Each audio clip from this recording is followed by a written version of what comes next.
lubiri erya Union era nalyo lirimu Safari n'Entambala. Ettaka eddala liyinza obutabeera ng'osanga olinako history naye lya Kafeero, kirya Bisooli, Nakasero, Bandegeya, those sites. Naye njagala okwebaza the stakeholders of Kyankwanzi ne collaboration ennungi with the State House nti waliwo amataka agakoze effect ku masomero gaffe aga government, UPE schools, government aided schools, naye amalala tugafunye nga Kanyamahuli. I wrote to the Minister of Education. I want to thank that ministry. They acted immediately. I read your somero and wrote naja natugamba mujeke takaya. Process yakolebwa. The landlord is called James Butali. Kanyamahuli is the school. Kanywa Kamburu yankole mwana.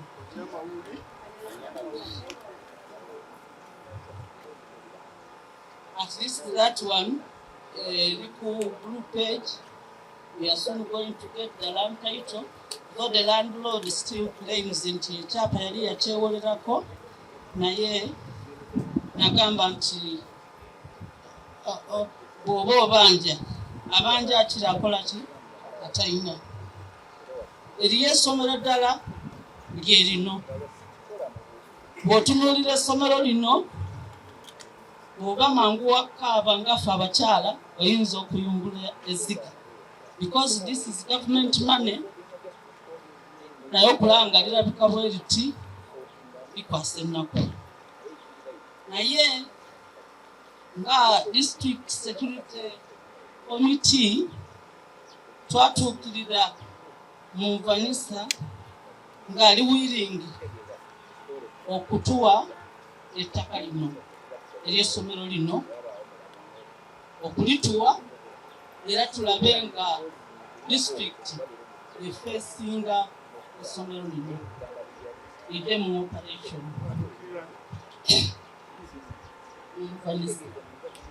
Ettaka eddala liri is the one holding the land title. It is honorable. I managed to come with the report about this land here from the district surveyor.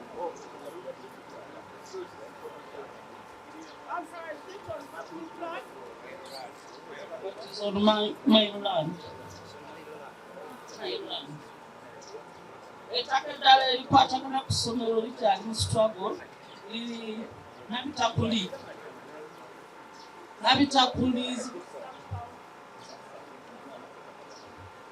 eryo nalyo Church of Uganda ate nga lirwanyisibwa omu ku mukozi wa gavumenti ow'ekiboga. Yajja n'asenda ekisaawe n'asimba kasooli, simanyi kati ruutu gyaliko eya kasooli, naye nga twalwandiika ne tutegeeza ne Ministry of Education eyaweya.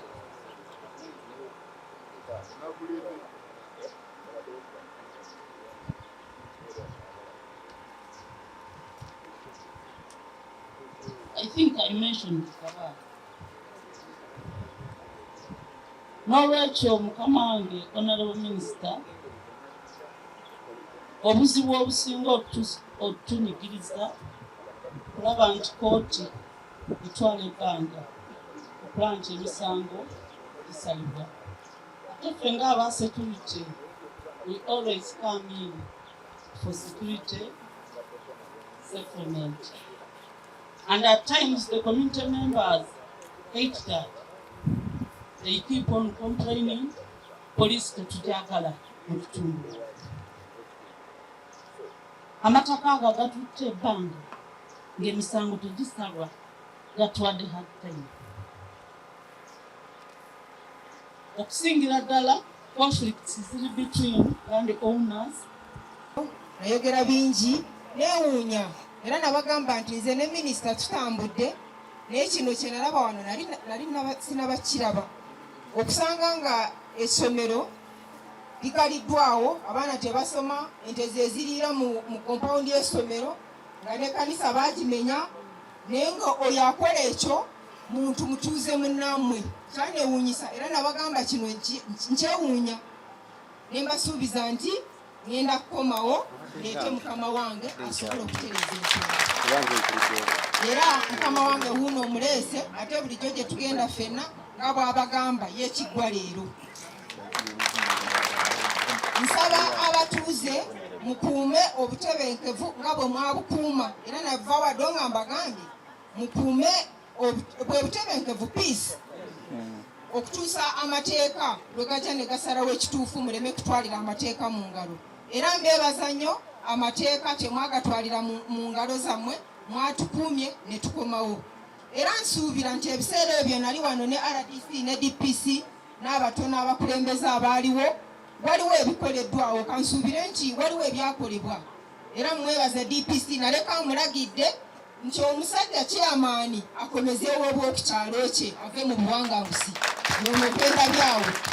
Era DPC ne tiimu yo weebale olw'okuba omusajja oyo omusanze wano tuli nava wano nga maama we akaaba ali mu maziga ng'ebigambo byayogera owulira nga naawe bikuluma ng'omukyalo omuzadde bikozi ndi muzadde nina abaana. Naye nkwebaza nnyo weebale okukomyawo kyamaani tusanze abatuuze at least batebenkevu wadde tusanze ng'ente ezitaayaaya kirasi eziza nte kompawundi ya nte era mbonera minisita olabye nakulaze nti wano nte zezibeerawo abaana tebaliwo nte zezibeera wano naye nsuubira nti engeri gyazze kigenda kuggwawo obulumi buno bulina okuggwawo ng'atuuse mu kitundu. Taata wange weebale era yogera eri abantu. And community.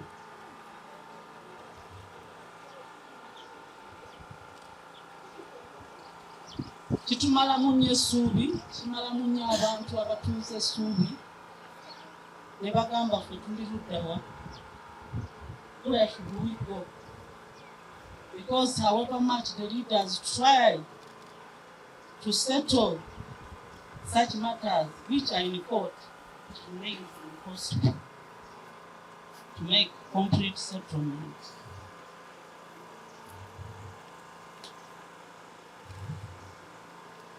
That's why I'm so grateful today that you've managed to come. And I'm expecting, together with the community members, we are expecting much change after your visit.